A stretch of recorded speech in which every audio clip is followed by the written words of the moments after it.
Do you know what to say when you need medicine in English, but your head hurts and you can only think of the word help?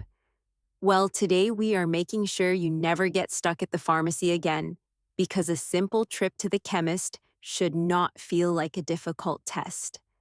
Welcome to Peter's English Lab, the place where we make learning English as easy as taking a sweet vitamin pill. I am Nicol, and as always, I am here with Peter, who looks like he needs some pharmacy advice right now. You are not wrong about that, Nicol, because my head is spinning today, and I actually went to the chemist this morning to get some simple painkillers, but I completely forgot the English word for aspirin.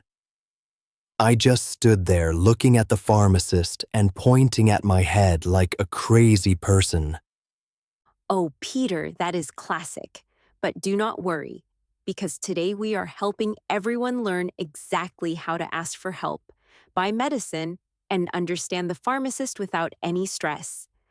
First, let's talk about the word pharmacy, because in the UK, people usually say chemist or chemist's shop, but in the US, they often say drugstore or pharmacy. It is a bit confusing for beginners, right? It really is, Nicol, because when I lived in London, I always looked for a big sign that said pharmacy, but my neighbors kept telling me to go to the local chemist down the street. Let's start with a very easy situation when you walk into the shop and you need to find something for a cold. You can simply say, "Hello, do you have something for a cold?" Or "I need some medicine for a cough." Exactly, Peter. Those are perfect A1 sentences because they are short and direct. The pharmacist will usually ask you some easy questions back, like what are your symptoms? Or do you have a prescription from a doctor? A prescription is that official piece of paper from your doctor that allows you to buy strong medicine. That is a super important word, Nicol, because for basic things like throat lozenges or vitamins, you do not need a prescription. You can just buy them over the counter, which means you get them directly from the shelf, or ask the person at the desk. I remember when I had a bad cough last winter, and I asked for something over the counter. Yes, over the counter is a fantastic phrase to know, and the opposite is prescription only medicine. Another thing beginners find difficult is explaining where it hurts. You can say, my throat is sore, or I have a stomach ache, or even my muscles hurt after cycling. It is much better than just pointing and crying. That is so true, Nicol. And it is also good to know the difference between a pill, a tablet, and a capsule. A tablet is usually hard and round. A capsule is made of plastic-like material with powder inside. And a pill is a general word for both. When the pharmacist gives you the box, they will tell you how to take it. They always give clear instructions, like take 2 tablets after breakfast, or take 1 capsule before bedtime with water. You need to listen for words like before food or with food, because some medicine can make your stomach feel bad if it is empty. That happened to me once because I did not listen carefully, Nicol, and my stomach was so upset all day. So, always listen to the numbers and times, like every 4 hours or twice a day. It keeps you safe and helps you practice your English numbers too. Well, speaking of numbers, let's look at how to pay because you might need to ask, how much is this, or can I pay by card? Sometimes they also ask if you want the original brand or a cheaper, generic option that does the exact same thing. That is a great tip for saving money, Nicol, because generic medicine is much cheaper but has the same active ingredients. Now let's pause here for a moment before we move on to our next section, because we have some really interesting language secrets coming up for you. Now, here is a surprising fact that many English learners do not know. Because did you know that the word drug in English can mean two completely different things depending on where you are? In American English, a drugstore is just a normal shop where you buy medicine, shampoo, and snacks. But in British English, the word drug sounds much more serious and is rarely used for regular medicine like aspirin. So, if you are in London, stick to medicine or tablets, or you might get some very strange looks from the local people. That is a brilliant point, Nicol, because cultural differences in vocabulary can really change how people understand you. Now, let's take a quick look at a simple grammar rule that helps a lot at the pharmacy, which is using the modal verbs can, could, and may to make polite requests. When you want to ask for something, you can say, "Can I have some painkillers?" Or, if you want to be more polite, you can say, "Could you help me find something for a headache?" Yes, Peter, and using could or may is wonderful because it sounds very soft and polite. For example, may I have a box of tissues, please, is perfect. Another easy grammar point for A1 and A2 learners is using the imperative form when reading instructions.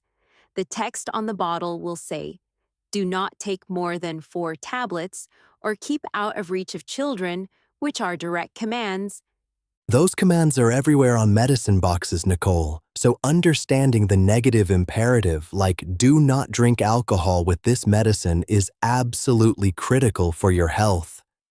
Let's also look at how we use the present simple to talk about regular pain, like "my back hurts every morning," or "this tooth aches when I drink cold water." That is right, Peter. We use the verb hurt or ache in the present simple because it is a general condition. Remember that hurt can be an active verb, like "my leg hurts," while ache is often joined with body parts to make nouns like headache, stomach ache, toothache, and earache. Notice how we do not say leg ache or arm ache. We just say "my arm hurts." That is a very funny rule of the English language, Nicol, because you can have a backache, but you cannot have a neck ache. You just have to say, "I have a pain in my neck," or "my neck hurts." It is these little details that make learning English so much fun. It really is. And when you are at the chemist, you also need to use basic adjectives to describe how you feel. You can say, "I feel dizzy," which means the room is spinning, or "I feel sick," which means you feel like you want to vomit. The pharmacist needs this information to give you the right product. They definitely do, Nicol. And another common structure is asking about side effects. You can ask, "Does this medicine make me sleepy?" Because many allergy tablets or cold medicines can make you feel very tired during the day. Exactly. And if you drive a car, you must be super careful with those non-drowsy options. Non-drowsy means the medicine will not make you feel sleepy, so you can safely drive or go to work. Always look for that word on the box if you have a busy day ahead.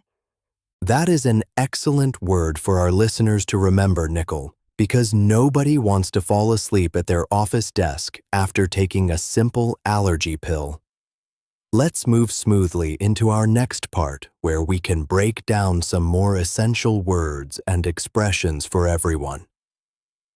Let's dive right into our vocabulary word section for today, because we have 5 essential words that every beginner needs to know when visiting a chemist. Our first word is chemist, which is the British word for pharmacy or drugstore, a place where you buy medicine and toiletries. Our second word is prescription, which is the official form from a doctor that allows you to get specific medicine. Our third word is painkiller, which is a type of medicine like paracetamol or ibuprofen that stops or reduces pain in your body. The fourth word is symptom, which means a physical sign of an illness like a cough, a runny nose, or a high temperature. And our fifth word is bandage, which is a long piece of soft cloth that you wrap around an injury or a cut to protect it. Those 5 words are perfect for your vocabulary notebook. And now let's look at 4 everyday expressions and idioms related to health and medicine that people use all the time. Our first expression is under the weather, which simply means you feel a little bit sick or unwell, not seriously ill, just not at 100%. For example, you can say, I am feeling a bit under the weather today, so I am going to stay home. Our second expression is a bitter pill to swallow, which means an unpleasant fact or situation that you must accept even if it makes you sad. An example is, losing the football match was a bitter pill to swallow for the young team. Our third expression is on the mend, which means you are recovering from an illness and starting to feel much better. You can say, thank you for asking. My throat is much better, and I am on the mend. And our fourth expression is just what the doctor ordered, which means exactly what was needed to make a situation better or to make you feel good. For example, a hot cup of tea on a cold, rainy day is just what the doctor ordered. These expressions are used by native speakers every single day, so try using them in your conversations. They really make your English sound much more natural and fluent, Nicole. Well, my head is actually starting to feel a bit better just talking about all this useful language, but I think I still need to go back to the chemist and buy some actual painkillers now. Go get those tablets, Peter, and do not forget to ask for them politely, using could I have, please. Thank you so much to everyone listening to this episode of Peter's English Lab today. Remember to practice these pharmacy words the next time you go shopping.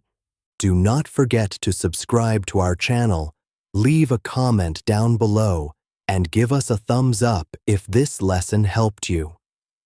Take care of your health, keep practicing your English every day, and we will see you in the next episode.